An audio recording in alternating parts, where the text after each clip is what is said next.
Alright, so there's some fuckery afoot in Brazil. Former Brazilian president Luiz Ignacio Lula da Silva has been in prison since April of 2018 over trumped up and invalid corruption charges that have been repeatedly disproved by independent investigations.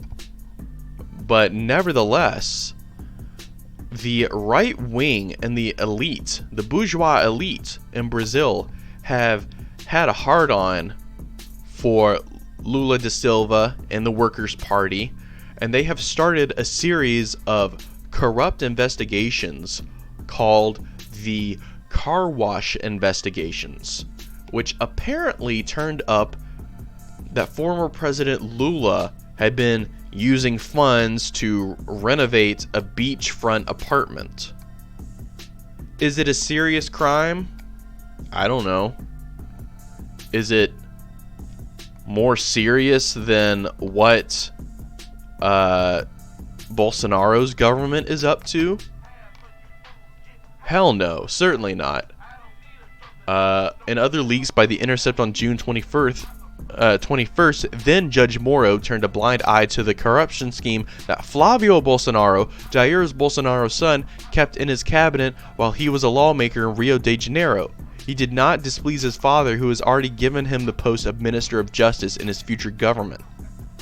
Such scandals, among others in Brazil, have not gotten the local justices and the mainstream media's interest. Neither The Intercept's revelation cynically, the focus has been who hacked prosecutors and Moro's cell phones, not the contents of the revelations. A strong, disproportional, and credible contrast to the widespread hysteria anti-corruption regarding Jato probe. So, there's this organization, Jato, which is the organization probing in, investigating Lula da Silva. They are extremely biased. They are owned and operated by this fucking goober, Judge Moro, who is obviously playing along with Bolsonaro's game. Sergio Moro. Of course, the task force in charge of investigating Lula da Silva's corruption was extremely corrupt themselves, ironically enough, and they had sort of a you scratch my back, I'll scratch yours type arrangement set up with Bolsonaro, where upon Bolsonaro becoming the president, he made Sergio Moro his justice minister.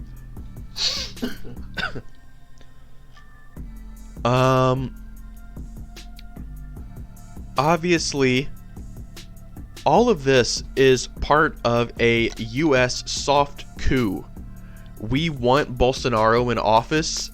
We want the right-wingers in power. And we want to open up Brazil's oil and construction to United States-based corporations. So this is imperialism.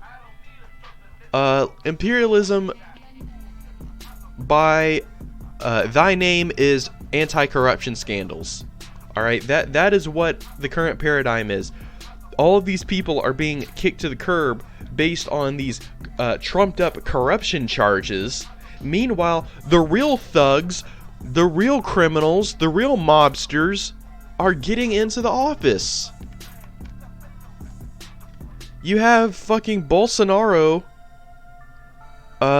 who is just a fascist fuck, caught up in so much corrupt shit with so many different people, yet you see no investigations into him. So it said Operation Car Wash, a so precarious as aggressive lawfare, is part of an imperialistic intervention in Brazil, a soft coup with clear objectives backed by the local oligarchs. So, as of 2010, Dilma Rousseff was president with 57% approval rating at that time. After 8 years of Lula da Silva, that was Dilma's predecessor, she was respected all over the world as never before. Domestically, the nation was living in times of full employment as never before again. Unemployment was 5.7%, a historic record in Brazil. But suddenly, a popular spring took to the streets across the country. What was the motive? Well, few people could explain why they were in the streets angrily protesting.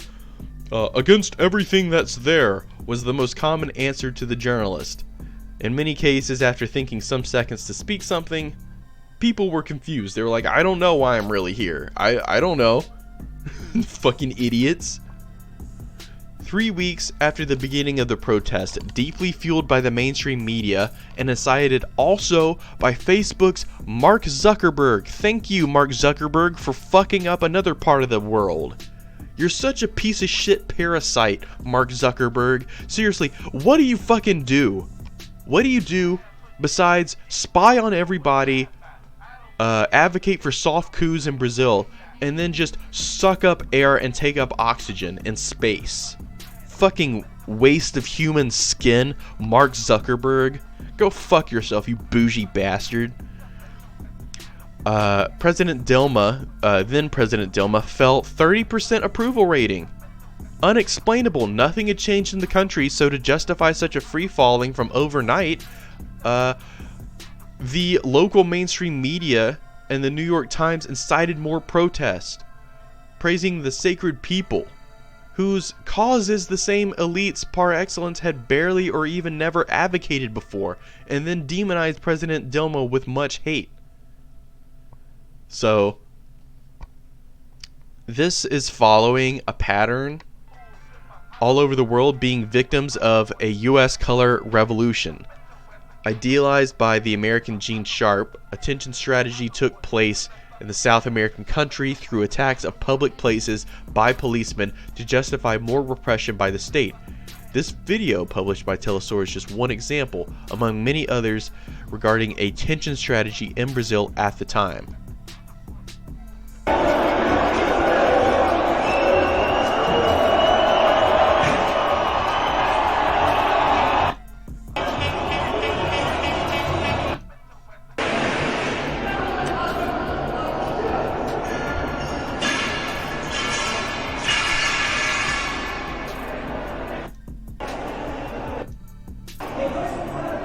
Okay.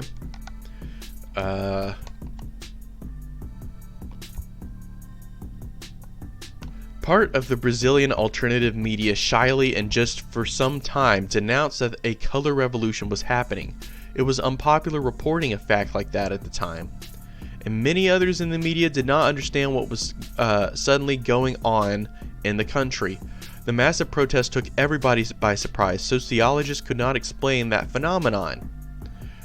The Brazilian political and social scenario, of course, started to drastically change then. At the same time, Edward Snowden spoke out, stating in the first week of July that Brazil had been the world's most spied on by the US on January 2013, and the last decade the most spied on in Latin America, especially during then President Dilma and the company Petrobras, which was the national oil company. 2 years later, this would start a strong boycott against the Dilma administration by the Congress, secretly led by then Vice President Michel Temer, who also led publicly speaking out against this. The impeachment process against the then president, a total shame, as the first woman in Brazil's presidency did not commit any crime. Temer was revealed by WikiLeaks as the main CIA informer in Brazil. Meanwhile, obscure documents such as Vem pra Rua, Take to the Streets, and Movimento Brasil Livre, Free Brazil movement, evidently funded and trained by the Washington basements, detailed in Pravda Brazil, the later a national champion in spreading fake news, according to academic studies. So, you see the U.S. hegemony, the U.S. capitalist imperialist machine coming over into Brazil. We have our grubby little mitts all the fuck over Brazil. We couldn't wait to open up their oil reserves for US companies to come and exploit. We couldn't wait, folks. This is imperialism. Imperialism 101. Imperialism, thy name is anti-corruption scandal. That's what's going on. Then took place the impeachment process in 2016, an aberration that negatively draws attention to jurists, journalists, activists, and intellectuals in general across the globe. No word from the Washington regime, whose diplomat in Brazil was Lilian Ayalde, who served as an ambassador in Paraguay in 2012 when the progressive president Fernando Lugo was overthrown in a paramilitary coup, much similar to the Brazilian one. Lava Jato investigation reached its peak at the time. Fucking hilarious. So, what can we take from this? Well, Jair Bolsonaro is not the rightful president of Brazil. He's a fucking fascist clown who, together with the United States and the Brazilian elites, orchestrated this false prosecution, this so-called car wash investigation, which is just a sham, so that they can falsely imprison Luiz Ignacio Lula da Silva. Alright? He's been sentenced to 12 fucking years in prison for this. Meanwhile, the Bolsonaro regime is so corrupt. Who's holding their feet to the fire? Alright? All of a sudden, Washington doesn't give a flying fuck about corruption in Brazil anymore. It's weird how that works, isn't it? When it's a left-winger as the president, Washington is concerned as fuck about the corruption in Brazil. But when it's a right-wing fascist clown like Bolsonaro, all of a sudden it's crickets. We don't give a flying fuck about the corruption, about the justice system, about the so-called sacred people that the New York Times tried to lift up. Fucking the hypocrisy is hilarious. It's hilarious and it's disgusting. It shouldn't surprise anyone who has been looking at the history of Central and South America and the US involvement in those countries. And as an American, I just want to say to all my Central and South American comrades, I'm so fucking sorry. I'm so fucking sorry that our government is the most fucking corrupt and oppressive government in the history of the fucking world, and we just won't let other countries have their own sovereignty. We won't respect them, alright? We won't let them have their independence and dictate their own destiny, alright? You have to play the US capitalistic ball game, and if you don't play that, we'll fucking throw you in prison and do a paramilitary coup. We see the exact same fucking thing happening right now in Hong Kong. Alright, the Western media is just going nuts about Hong Kong, and they are framing this as these pure, ideologically, democratically oriented protesters protesting against the evil communists. It's the same fucking thing that happened here in Brazil. It's the United States' new modus operandi. Just say that it's corruption scandal. And, just overflow the Western imperialist media with pictures of these demonstrations and these protests and stuff, and just completely ignore the reality of the situation. Completely ignore the other half.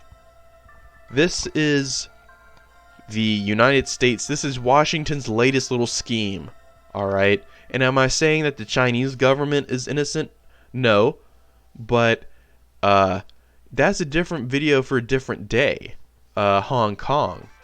But right now, you can most certainly say that Lula da Silva is innocent. He doesn't deserve to be in prison. He deserves to be free. He deserves to be the president of Brazil. He was going to win the election in Brazil if he had not been imprisoned. So, you know, what the fuck is up? Get this clown, this ass clown Bolsonaro out of the fucking office. So hopefully the Amazon doesn't just completely burn down and we all don't have oxygen and shit anymore. We need people like Lula, alright? We don't need people like fucking Bolsonaro, who only serve the Washington elite's interest and serve to destroy the world, fuck up the environment even more. And this guy is talking about going into indigenous people's territory and literally kicking them the fuck out. He says it's too much land for so few Indians, Jair Bolsonaro holds. He said it's too much land for so few Indians, and without lobbying, what are the interests behind this? He said in what seems to be, to repeat his traditional accusation against human rights defenders and environmental activists. My decision is not to demarcate more land for the Indians, he answered, when asked if he could reject almost 500 requests for new demarcations. This is just another continuation of the assault of indigenous people by the capitalist. This bougie fuck wants to go in and tell sovereign tribes to get the fuck out of your ancestral land. This is ours now. We're gonna open it up to agribusiness. For a fucking Chiquita banana can come down and grow some fucking bananas. So for that, we have to destroy your village, destroy your land, destroy your way of life. Because, you know, the rich, fat Americans want their bananas. It's fucking disgusting. About his... We've got 2,000 new fires in the Amazon despite Brazil's burning ban. Alright, this is a deliberate burning of the Amazon. This isn't just a spontaneous fire. Alright. This is... He dismissed the reports. He minimized the situation. He refused $20 million in aid from the European Union, saying he would perhaps change his mind and accept the assistance under the condition French President Emmanuel Macron apologized for calling him rude. This fucking asshat is going to sit by and let the entire Amazon basin burn to the motherfucking ground because somebody called him rude. What a fucking snowflake. What a triggered fucking snowflake. This guy is a clown. A clown of the highest order. He makes Trump look like a fucking genius. We need to get Jair Bolsonaro out of office. At the very least, get him in jail. Alright? This fucker belongs in a prison cell. Not at the highest office in Brazil's politics. It's fucking disgraceful. I can talk more about Bolsonaro and how much of a bitch he is, how much of a fascist fuck he is, but this video's gone on long enough. We talked about Lula da Silva, why he deserves to be free, these corruption charges that are being leveled against him and the Workers' Party and all the other left-wing politicians in Brazil. It's a weapon. It's a weapon by the US. It's a weapon by the Brazilian elites to demonize the left, destroy the working class, and open Brazil's markets up to the US, which is imperialism, folks. This is imperialism. I don't know how else to say it. So let me know what you think in the comments down below, but there's some serious fuckery afoot, and I don't like to see it. The Amazon, it's not just one country that the Amazon basin affects. Alright, this is literally the entire fucking world affected by these fires. And this asshat, Bolsonaro, is sitting by, letting it burn down because Emmanuel Macron called him rude. Poor fucking baby. How about you pull up your big boy pants, like put on your fucking underwear, alright, wipe the piss off your dick, and do your fucking job as president. Take charge of this situation. Stop this fucking fire. But it's his own fucking fault. He wanted this to happen. So I don't think he's gonna do that anytime soon. But yeah, this is fucking horrible. Fuck you, Bolsonaro.